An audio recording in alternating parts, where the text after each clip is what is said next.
What's up everyone? Before this video starts off, I just want to give a massive thanks to all of you watching and everyone who has been supporting me on YouTube, Patreon, and Buy Me a Coffee.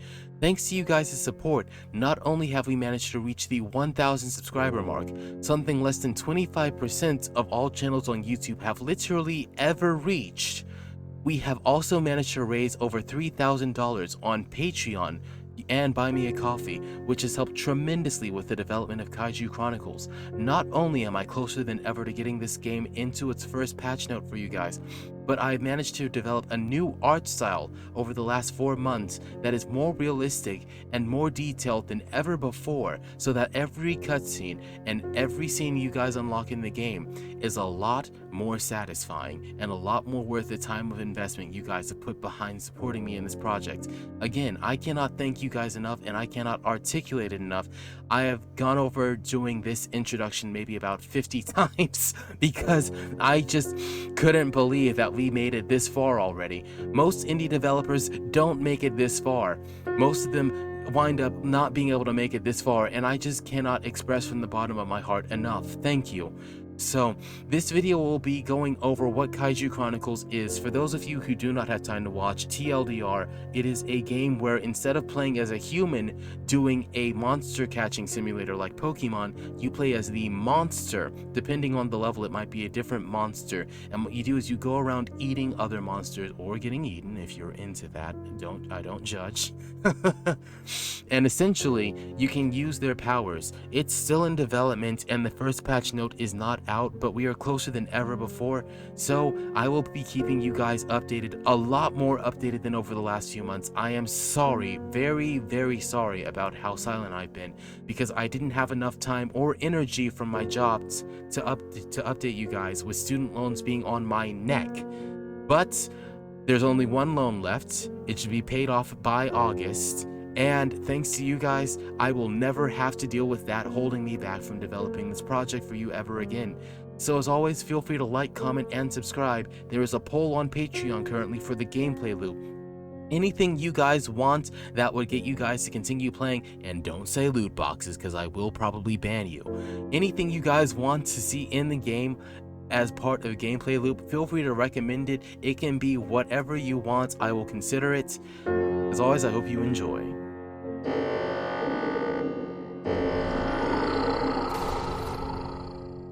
Welcome back to my development log of Kaiju Chronicles. Before this video gets started, I just want to give a massive apology for the way that things have been going as of late. I had some very big student loans I had to take care of, about $26,000, and the timing of student loans being brought back by Trump and everything else, it just came at me like a curveball. And it's like that moment you see a golf ball coming from a mile away and then it just like races past you, like a race car on NASCAR. Like it's doing another left turn, but like it comes by so fast that you still didn't realize that like 240 miles per hour is actually that fast, and that might actually be less slow than those cars.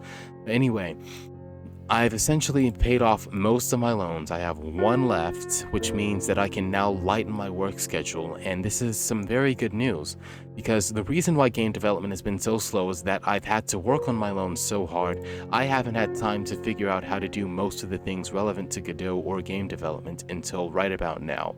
So, I wanted to give you guys an update and actually a tour about how things have been going. So let me see. First, I'm going to show you guys what I've been working on. It's been so long since I've been like doing video editing that I'm actually rusty. But essentially, these are all 4 of the books I have downloaded, about 4 of the 5 that I purchased about how to start coding on Godot. I'm actually very serious about it, and I again do apologize for like the long delay. If I gave you guys an update back then, I realized that what was holding me back, it wasn't scope creep, it wasn't development hell, it was actually just Dunning-Kruger effect. So when I first started using Godot, what I originally thought I understood was that everything was essentially, how do I even say it? If there's even a way to say it, I thought everything was already fully understood. I thought I knew everything about game development.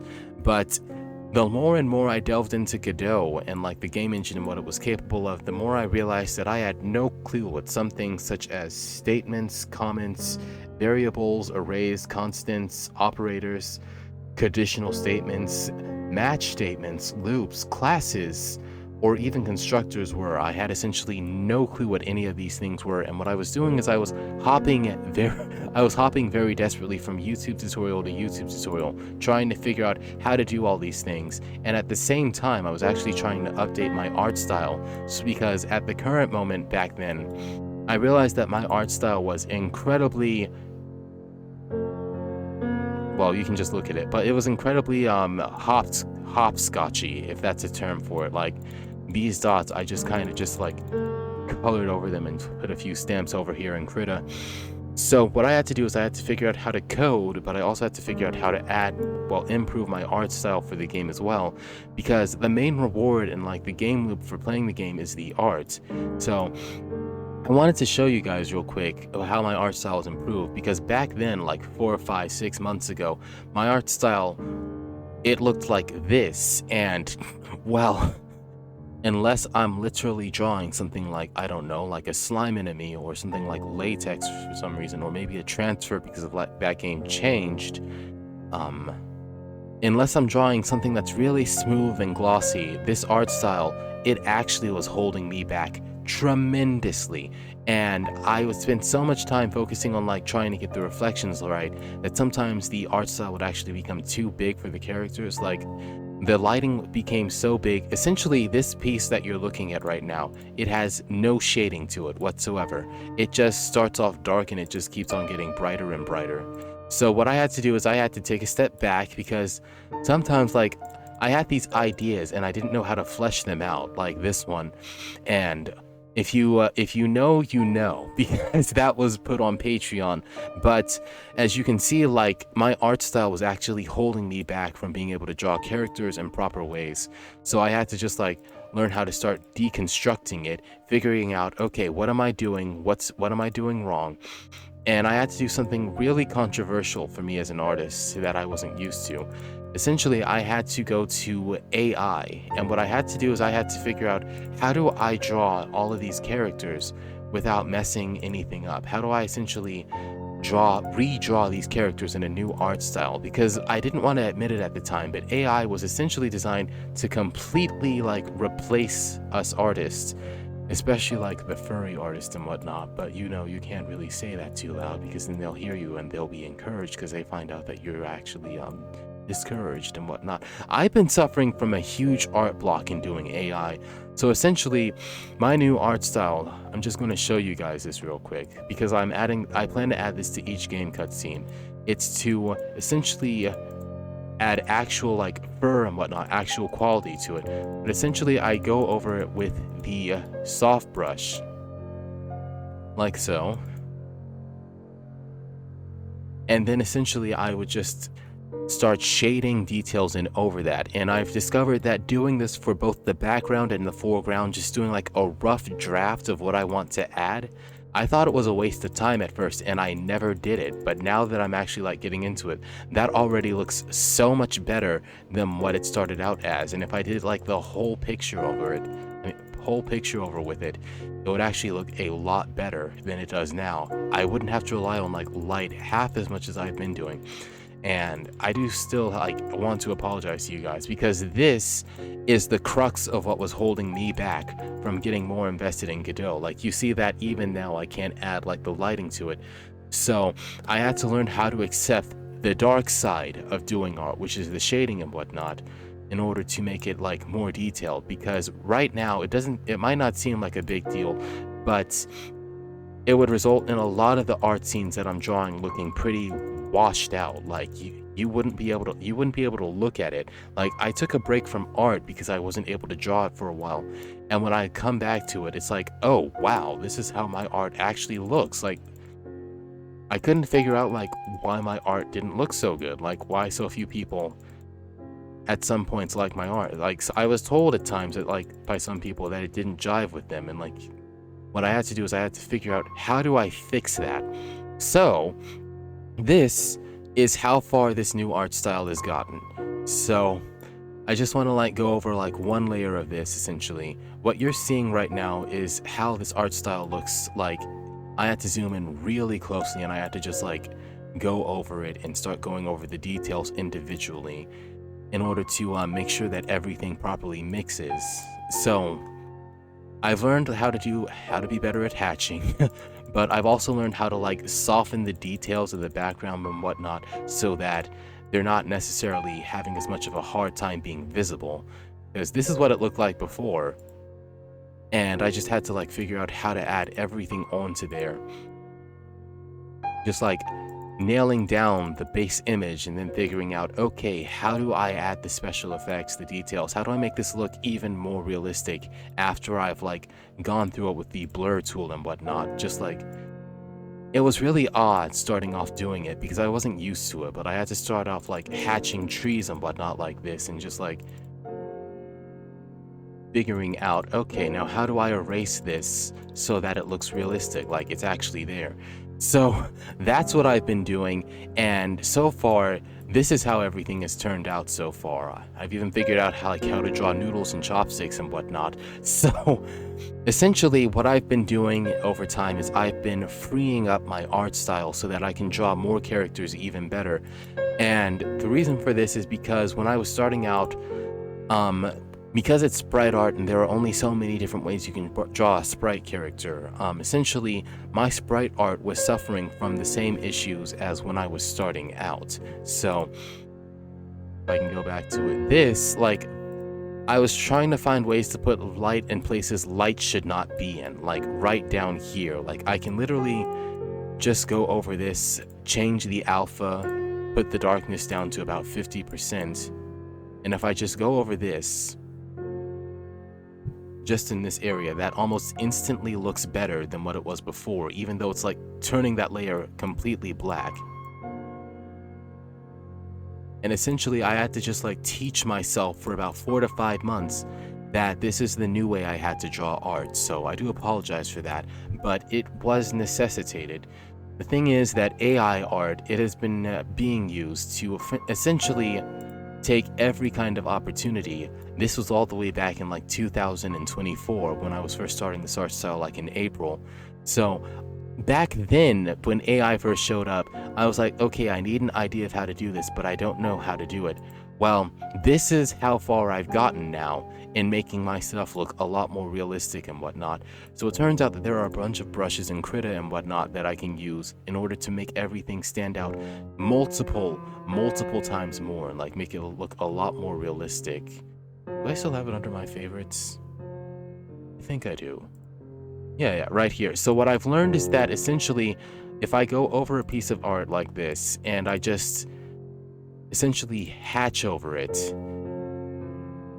if I hatch over the piece of art first, oh, wrong layer. If I hatch over the piece of art first, like, and it can even be like half-assed hatching, to be honest with you, and then I just go over it with some noise stamps or the noise brush, what it essentially does is that when I go over it and then I zoom out, because what the noise does is it adds a sense of realism, like jitteriness to the fur. Like regular, like natural fur, it doesn't look this clean. It doesn't look like wax like this. It looks like I'm staring at like a golden statue instead of at an actual like biological character or anything like that. There's not much realism to the style I used to use now that I'm looking back at it. So just like going back and forth over and over with this, it's essentially how I figured out how to make an art style that's detailed enough that it actually can compete with AI. Like that one pectoral looks better than the rest of all this put together. And it was just a matter of figuring out like how to go over everything else with the leaves and whatnot, like some trees and whatnot, some backgrounds. If I wanted to put it in the background right here, I could just like straight up. I had to essentially study how to use all the tools I had over the last few months, like to the fullest extent in order to make it look good. So yeah, that's essentially been what I've been doing, and that's basically the update I wanted to give you guys. But so far so good. This is technically a test drawing of something I wanted to upload. I want to upload another animation for you guys on YouTube, but currently, with how things were going, my animation style back then, like before I started doing all this, I'm just gonna pull it up for you guys so that you can literally see like the difference and why this was so important. My commissions folder.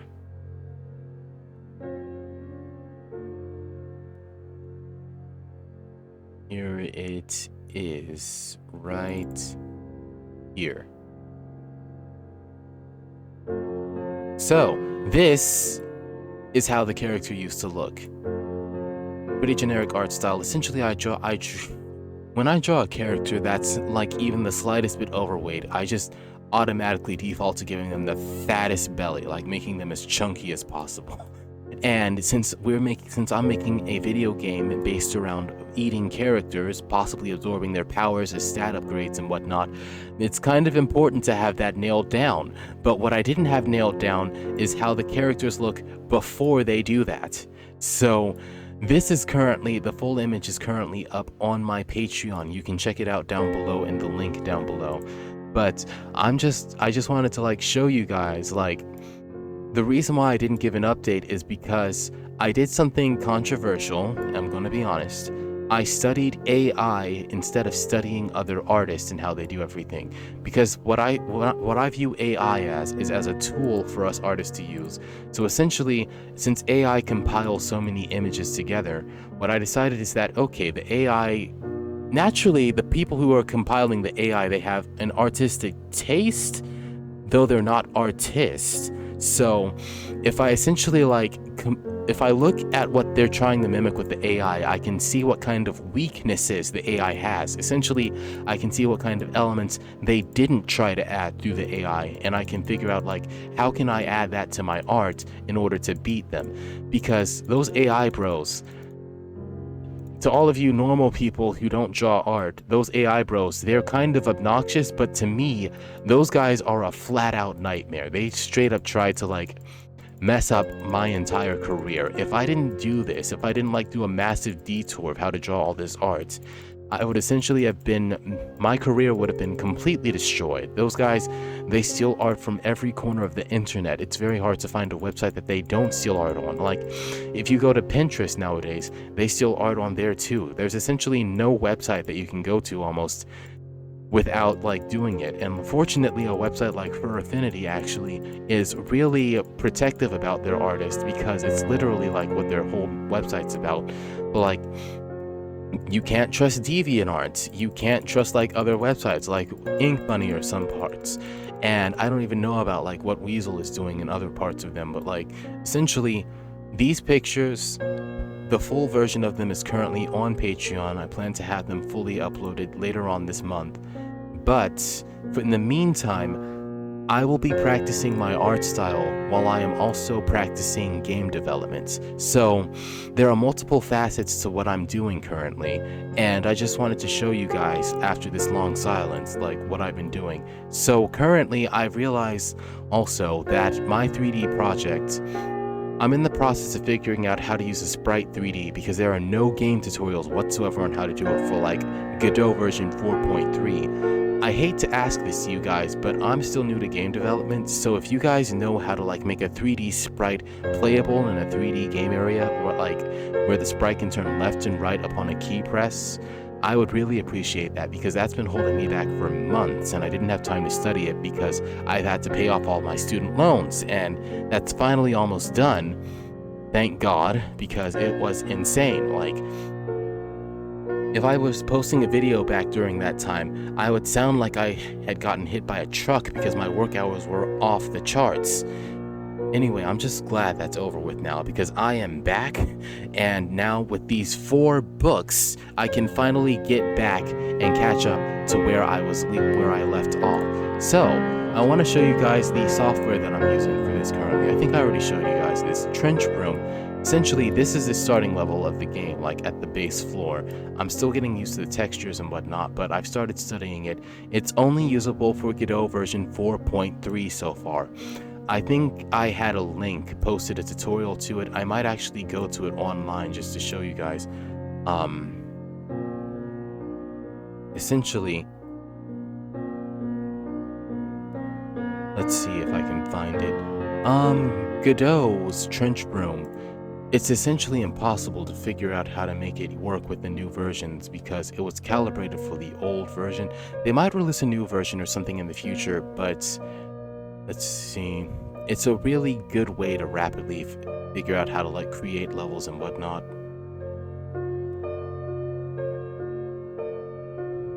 Anyway, you should find the link if you look it up on Reddit. Let's see. Looks like I'm not going to find it currently, but actually I should be able to find it right around here.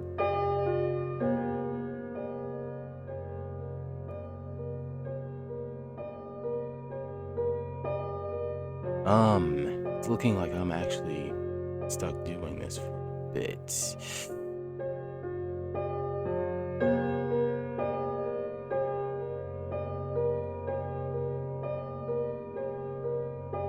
Yeah, if you go to the Godot subreddit, that's where I put it. If you go to the Godot subreddit, you should be able to find it. And from there, you should be able to catch up to all the links and whatnot that I posted. I'll also have it down in the description of this video as well if you need it, like if it's an emergency. Because it's been a really helpful software. I can just literally click and drag, and I can immediately just like change the objects that I'm editing at that moment, which is very, very important actually. Though I'm still new at it, so that's currently the best I can do. Anyway, I need to give an update on the channel because currently I have effectively let this channel and the hype around my game and the project die. It was the price I had to pay for paying off my student loans without like causing any sort of financial issues in the future that would be holding me back from development. But it was a necessary price. So I'm almost done I'm almost done paying. It's almost finished. I should be able to really get into this. I will have a 5th book for learning Godot coming by maybe around September. It's coming off fresh off Amazon. Maybe I'll need it then, maybe I'll cancel it if I like figure out how to do everything. So the framework for what I need in order to finish this game currently, I will have to revise that to ensure I don't have any scope creep as well. But essentially I need to just figure out how to put the sprite animations in with all the directions, add the attack animations, one pause menu, one game over scene, and one special key to like unlock traditional scenes outside of it, as well as the save feature. So anyway, I'm just letting you guys know this now because I've oftentimes been very tight-lipped. When I was first starting out, I was incredibly like scared of giving you guys updates about how I was having trouble or anything, because at the time I was new to working with Godot and I had absolutely no idea how to do anything. So what I'm going to do currently is I'm just going to experiment on this as I work on it. So what I had to do is I had to essentially like I had to super study everything and figure out how to get everything done for you guys. So currently I very much intend to be posting new content out for you guys very soon. I have been deathly allergic to giving you guys updates because I felt like if I talk about it too much, I destroy the hype I've been trying to build up, and I hope that's not the case. I actually have a Patreon poll down below for you guys about the gameplay loop, like what you would like to see in the game, what works, what wouldn't work. The gameplay loop, for those of you who aren't gamers but are still interested, it's essentially what convinces the player to like keep playing the game. What does the player want to see in the game that would convince them to like keep playing it like repeatedly? So it's like with Minecraft, it's that when you die, your house is still there and your stuff is still there and you should still have a shovel and everything, so you can just continue mining, but you also can pick up your stuff. And that's a pretty messed up gameplay loop actually, that you die and you have to go collect your stuff. It doesn't respawn with you, but if it works, it works, and it worked from Minecraft. This might not be the best texture for a horn. I might have to find another one. Let's see. This art style that I'm currently using, it's a work in progress, seeing that I'm literally like, I just figured out how to do this recently, so it's going to take me a bit. Let's see. Nope, that's not good. If you guys are hearing bangs outside, that's currently because I'm uploading this around the 4th of July. Happy 4th of July, by the way. I will likely not upload much of anything until I know what I'm doing. So,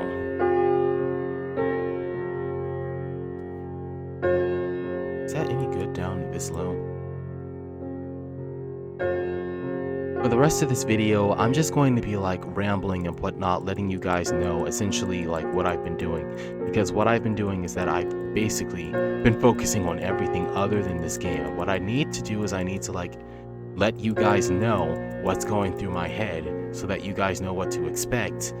Because I've seen so many indie games fail because the game developers are very tight-lipped about their work. They don't want someone, in quote, stealing their idea.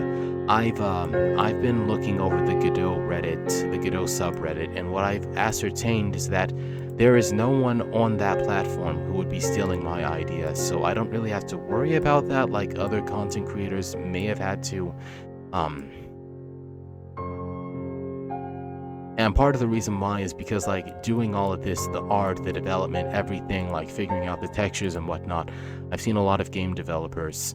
I've actually been taking quite a bit of notes, actually about it, mental notes in my head, but now I'm starting to take physical notes because I'm starting to understand the process of learning. I've seen a lot of game developers essentially try to just jump into the medium without any experience of doing artwork, and it really shows like when someone does or doesn't know how to like do the art or the character that they are drawing, like the pixel art and whatnot. Because there's this, and this looks like hot garbage to me because this was made when I didn't have a clue as to what I was doing and I was starting off using pixel art. It has like multiple different flaws in it, such as this is actually expanded, but like it has multiple flaws in it, such as like the cross hatching isn't perfect. It's got doubling up.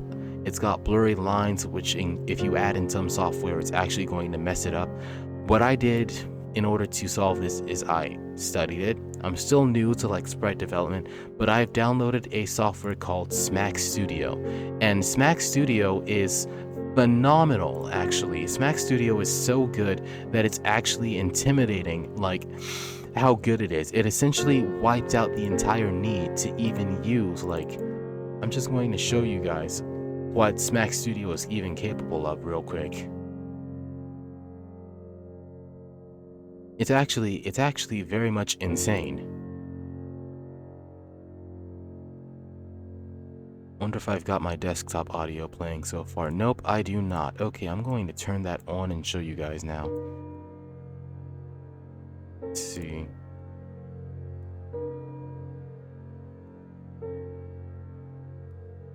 There we go. Okay. Animate my art in a matter of minutes. I can draw and then animate my art in a matter of minutes using this new program called Smack Studio. You just insert your sprites and animate your art on a skeleton rig that you create. At the top of the editor, there's a timeline where you insert keyframes and decide if you want tweening to do a lot of the heavy lifting for you. You can even rotate your characters into 3D space and decide what the depth of your character will look like to get those weird angles that are normally hard to animate. It doesn't animate it perfectly, but you can always use this as a reference to go in and clean up later. After that, you can export your PNGs to use however you like. You can play with your friends online with your custom character, and soon even create your own stages to fight it out on. So that right there is the final, that right there is what I intend to use for all of the character sprite art that I'm currently developing. I am aware that there are like some kinks depending on like how I rig the character to how it would wind up, but what I want to do right now is essentially figure out how do I draw these characters, because this image, I'm just gonna do this real quick. This image is actually, when I drew these sketches for these characters, nah, I'm not going to destroy my own work. Okay, I'm just going to pull it up.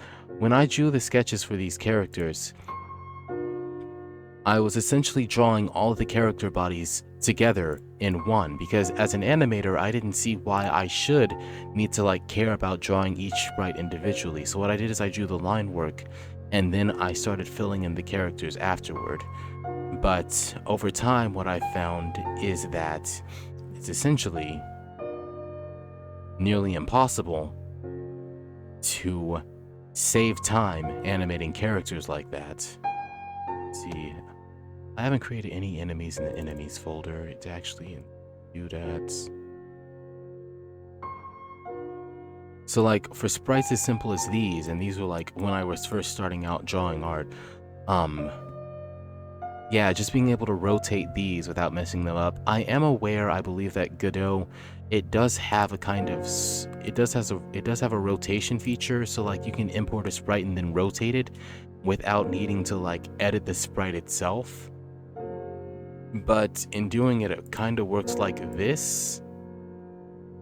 And that's not necessarily, sometimes like with Krita that can result in a blur, but I don't want to like mess up the immersion by having like this giant pixel art like rotating. We'll see what like works out, because if I have like a rolling rock or something at the character, then we'll see if that works better than this. But essentially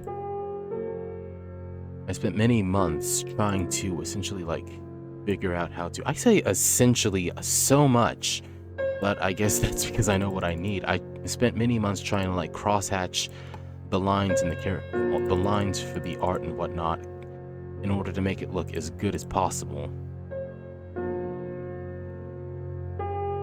So, since this is the first update since I've done any update actually, I might as well like go back over like the sprites and whatnot that I've been preparing for this game as well, just to like give you guys a heads up. That's a lot easier to see. Okay, I might keep it like that. No, okay, I'm not saving that. Okay, if I can find them, because I made a ton of different sprites and whatnot. So this was a sprite I was using when I was starting off, and as you can see, it looks absolutely horrible. It's fantastically bad. Worst of the worst. You can't tell if this is a sprite or if it's a really cropped down PNG, and if I just like go over it now with some hatching and whatnot, it instantly, as long as I do it small enough and with enough consistency, it actually looks a lot more pixelated and a lot more pixel-like if I just go over the edges like this than when I was starting out. Went over it with the wrong there we go. So I can just like do that now and just like it instantly fixes half the issues that I've had with sprites. Since this game is sprite based, I don't really want to add the characters to like 3D, and I don't want the characters to be 3D in an environment that is mostly how do I say, mostly 3D, because the three-dimensional environment is actually made of pixels. So let's see.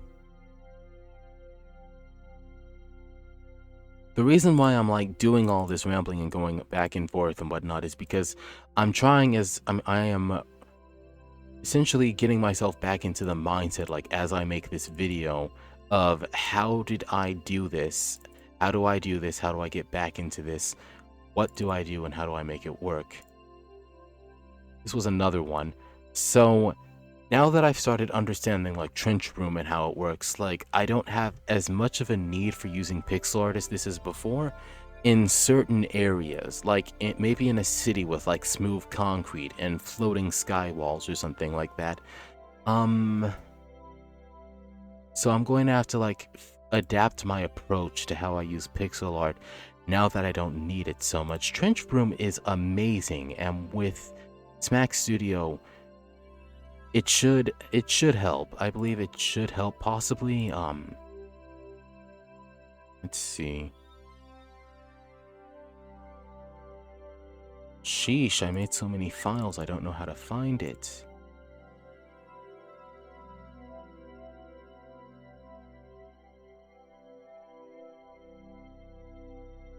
Here it is, under area props. Okay.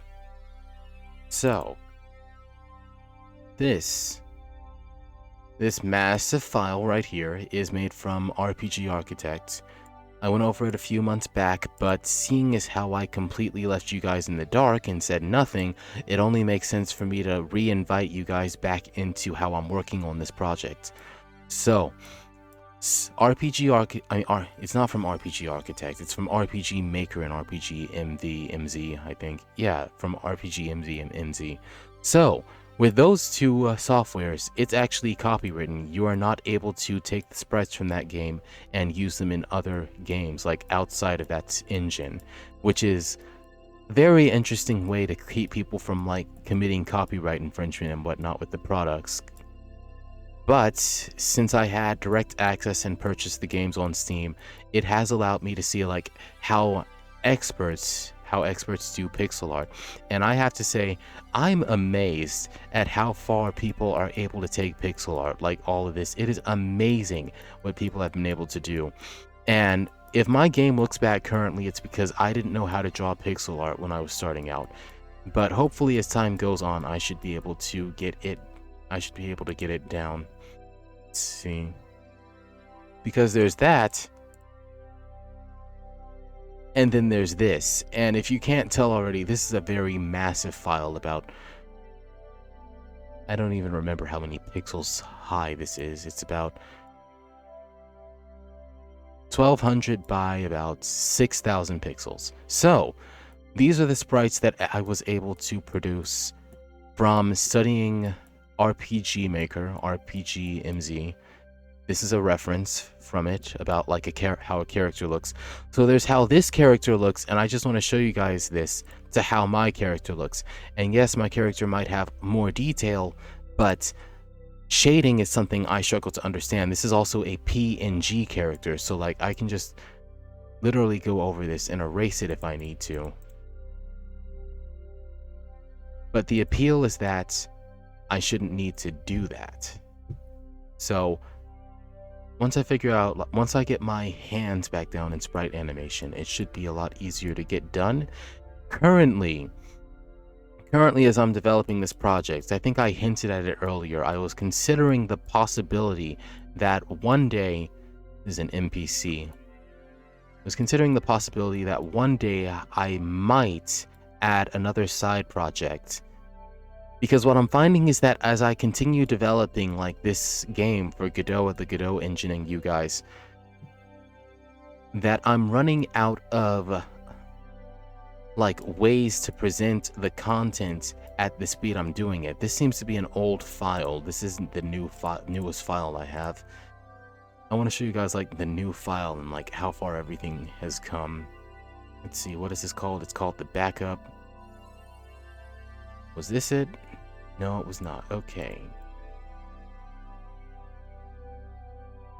It was this one. Yeah, it was definitely this one. Yeah, so in this one, a lot more of the mushrooms are finished, and a lot more of the work is going by a lot faster than before.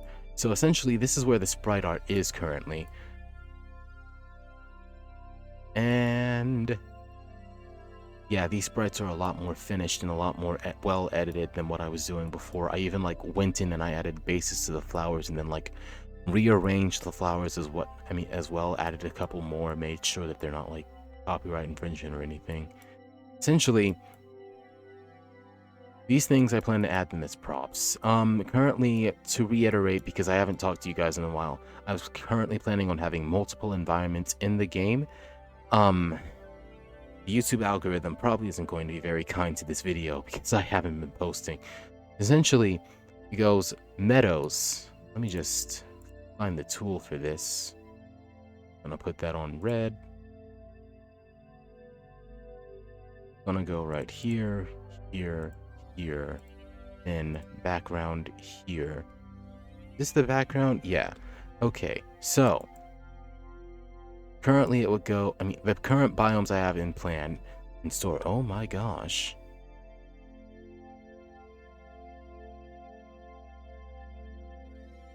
See if I can even figure out what I'm doing with this. Oh my gosh. Background color, not filled. Thank you. Okay. So, the current biomes, they go Actually, let's do it like this, just so like I have it mapped out properly. It goes swamps with the mushrooms and the with the, I forgot what they're called, with the it's not toadstools, but with the these green plants that I forgot the name of. I will definitely remember it afterward, and I know it. Let's see. It also goes meadows or marshland, city foliage right here, like all of this. Maybe these in the shade, these in the light. For the most part, these were oceans. These were, yeah, these are all part of the ocean that I wanted to like build up for, like if there were a swimming section or like deep ocean and whatnot for delving and whatnot. We had some kelp, we had some enemy clams if I ever added it. Yeah, I think that sprite work. That sprite work is still passable, even though I did it months ago, which just shows like how insanely hard sprite work is, that like looking at it now compared to back then. We've also got some monster forest right here for like meadows and whatnot that were corrupted, if anything. So yeah, I just want to show you guys this, like, because once these things are in the game, and once I figure out how to give proper life to these things, because I'm very close to doing it, I'm a lot closer to doing it than before. I can actually animate this now, like using Smack Studio, so that it actually like opens up, it can turn to the left, to the right, it can rotate, and all of that. Same with these, all of these, I can add new life to all of these sprites that I wasn't able to, and all of these trees as well. So this was a big one. These were the forests. But up to now, I wanted these to be like billboarded and whatnot, so that they were able to remain looking the same way regardless. I might have to add a special indicator in game, or actually make them 8-dimensional sprites for when the tree is climbable. That, or I'll just take a couple of these textures, just grab it, copy, paste, you know, take it up, take it apart, and then just like rearrange it in different directions on like an 8-dimensional tree sprite, so that it looks a lot more realistic. That way I can avoid needing to go through the nightmare that I've seen like even Pokemon go through, just like modeling trees. And I wouldn't normally say that, but Pokemon, when Sword and Shield came out, and Scarlet and Violet, their trees, they really struggled with it. Anyway, next biome. These would be for the big jungle, for the big forest, like big areas. Like as the game progresses and you unlock even bigger characters that you can eat stuff with, essentially these are the trees that would be for like the big areas. I might design more later on. I still remember how I actually designed these. Like going into it, I go under favorites, and what I do is I essentially, I still have it. I think I still have it. This one, I can't see it from this layer. Yeah, that's the one. So I'd essentially go over here to this layer. There we go. And just add more of these dots and whatnot. Just like hatch all over that. Part of the reason I'm doing this, like showing you guys all this, is because one day, if I'm successful enough at it, and I know I'm going to be successful because I refuse to give up on a project like this. Essentially, I don't want like people to retroactively look back at this and think, how did he do all this, and get discouraged like about how I was doing each of these different things. So Krita is a free software if you're into game development. It is free, you can download it, there are different brushes and whatnot. So as I learn Godot, I want to post videos about it and what I'm doing, because what I've found currently is that the video tutorials of how to use Godot, like the engine online, they aren't very helpful to beginners. So as a beginner myself, as I figure things out, maybe I can figure out how to like add tutorials onto YouTube for a specific version, because what I find is that everyone who adds a tutorial of Godot, they have no clue what version it's for. They will post the video, they won't put the version of Godot it's for in the title, and they will not answer any of your questions down below, or they'll give an answer and they won't explain how the answer actually makes sense. So it'll be like, oh hey, how did you make this character actually like rotate and whatnot? And they'll be like, I added the script about if conditional then 8 directions, if key pressed then equal space, character moving this direction and whatnot. I'm still stuck on that, trying to figure it out and how to like attach that to the animations.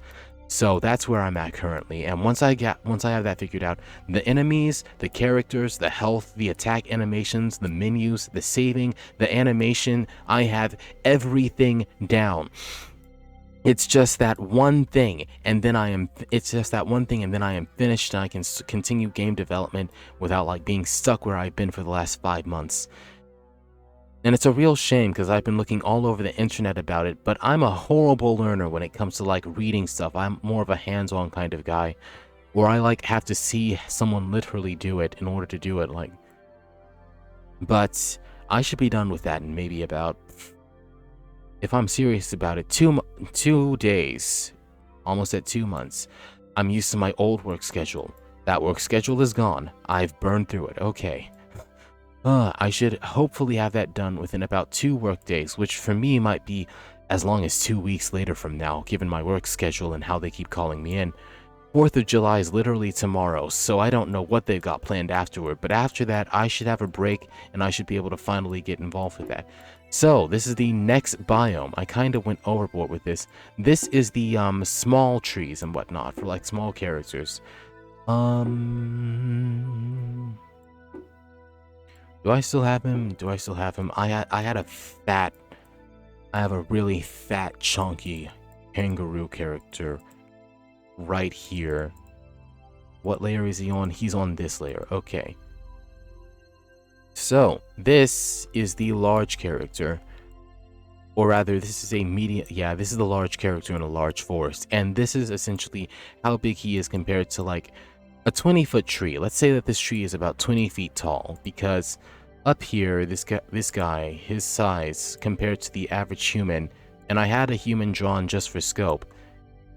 This human is about 5 feet tall. This character is about 20 feet tall, about 4 times taller, and this isn't even like the character drawn at full size. His character's like crouching and whatnot. So, I saw how you guys liked the initial style I was using for it, well, for the characters, and what I've decided is that I'm going to figure out how to add to that style instead of completely reconstruct it. Because currently, Pokemon has stopped doing like 2D Pokemon games, and this has opened the window for me to essentially do like games without needing to worry about them suing me or something like that. Anyway, the next biome, as silly as that might sound, because they're suing Pow World, and Pow World is, if Pow World loses that lawsuit, then essentially no monster collecting game is safe. So this is not going to be a monster collecting game as I intended, but it's going to be a creature Metroidvania, which is that you should be able to play as multiple different characters through each level. Well, the levels designed to them, different characters have different levels assigned to them, and you're able to eat enemies in those levels. I'm not going to scope creep much further than this, unless a miracle shows up or something like that. But I don't need a miracle at this point. The game is essentially mostly done. I've been spending a lot of the months doing the brainstorming and whatnot, figuring out how to get everything finished. So for the most part, I've got the scope. The poll on Patreon revolves around the gameplay loop, which means that we've got all the core concepts and what the characters do in the game figured out. It's just a matter of getting these trees and everything. I can just billboard these, make them 8-directional, even in like Godot itself as props. Oh gosh, I don't even know what these go with. So this biome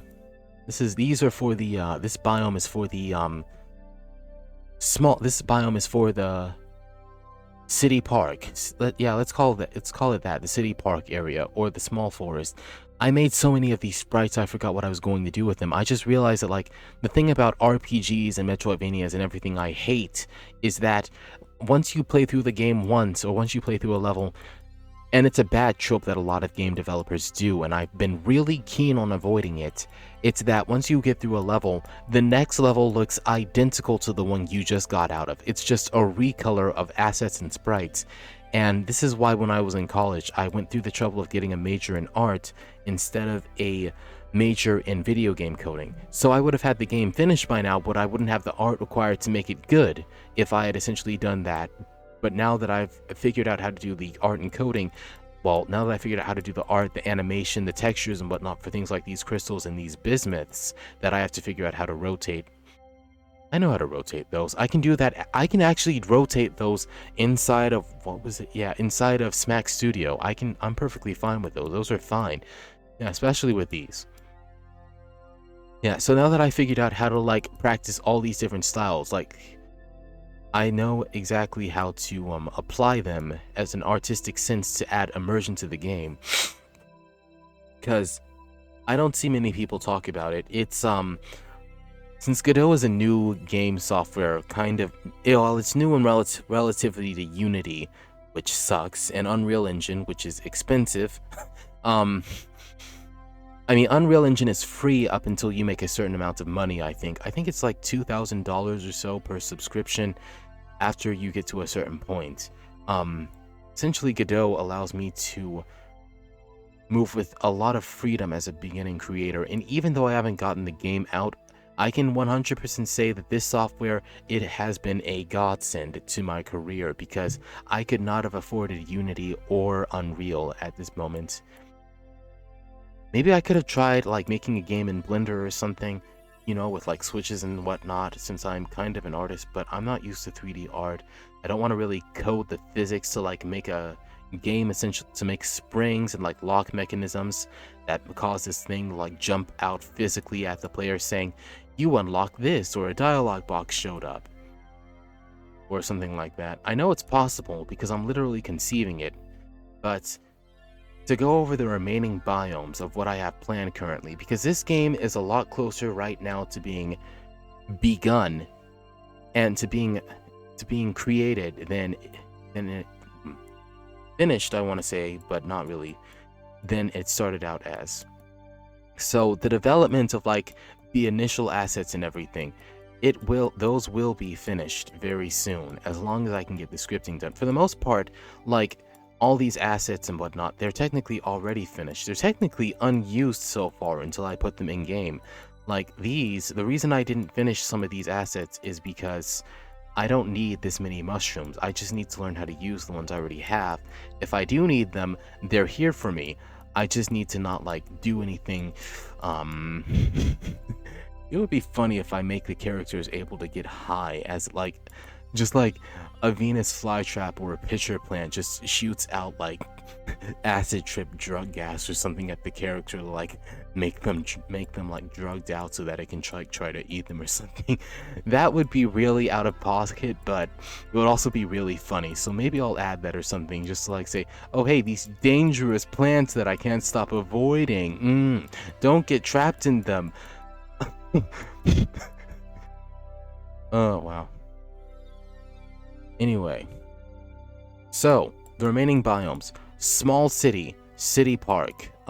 Maybe I'll put that in a different area. I'm just coding these right now, so maybe I can remember it in the future. I will not save this file as what it looks like right now.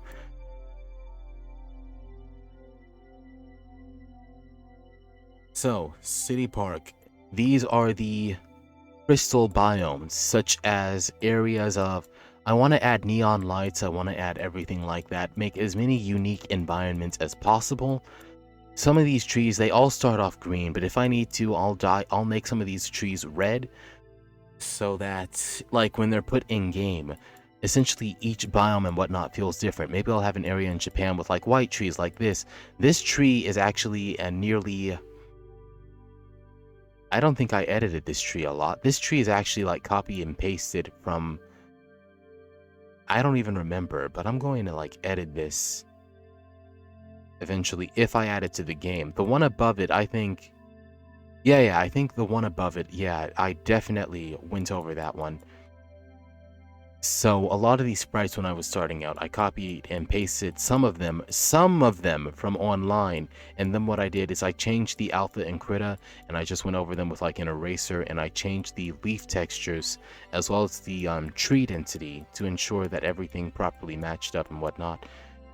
So let's see, currently that worked out really well because they look nothing like what they used to beforehand. Although it tore down the quality somewhat to have them looking like this. But I'm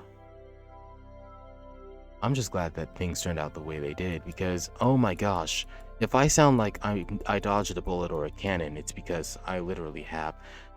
Again, and I have to reiterate this, thank you everyone for supporting the development of this game so far and how it's come by. Overall on Patreon, since the day I've started, what's the amount? I have made about $3,000. I have made about $3,000 that has helped toward developing this game and paying off my student loans.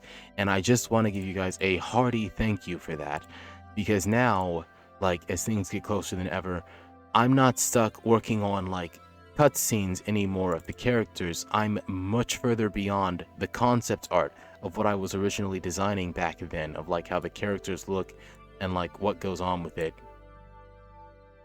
Like, these were originally planned as QuickTime events. I didn't know how to add them because I was making these for RPG Architect, so they were brand new. I didn't even know how to like draw proper concept art back then for what I was trying to imagine, but now I actually do. So thank you for supporting me from the times when I was like, had no clue what I was doing and I didn't even know how to draw these characters correctly, to the time I'm at now where I am closer than ever to getting this game developed. And honestly, if you want to see more like this, feel free to look at my Patreon. I might be uploading the rest of the game characters to see, if I can say it, to see. These characters are rough drafts. They're probably not going to make it into the final game because I didn't like separate the sprites for them, and I genuinely kind of regret that now that I'm looking back at it. But since they were rough drafts, I don't really regret it. I'm just happy that I took the time to do it. So I should still be able to go back and edit them in post because I remember how I created them. That being said, if there's any kind of suggestions you want to add toward the gameplay loop, let's see. Feel free to enter them in the comments below. Any kind of suggestions. Like, if you're an experienced game developer and you know like what works for a gameplay loop, feel free to actually recommend it. I can't guarantee I'm going to take the advice because I don't want to like steal any ideas or anything like that. I'm trying to like create something that's unique, but at the same time I don't want to mess it up. Let's see. Because right now, like, oh yeah, that works out really well. That works out incredibly well, actually. I might be able to use that on the, final version. Which version of these brushes did I use? I used 1,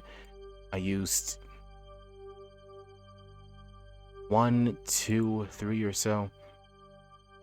Yeah, this should work out really well. So anyway, I'm going to be touching up my style. I plan to be posting videos of like the characters I'm working on, the animations. If I get the time, I might not do a few live streams and whatnot to show you guys like everything that's been going on. But in the meantime, I will hopefully catch you guys later. Thanks for your support, and don't forget to like, comment, and subscribe. This is the 1000 subscriber video special.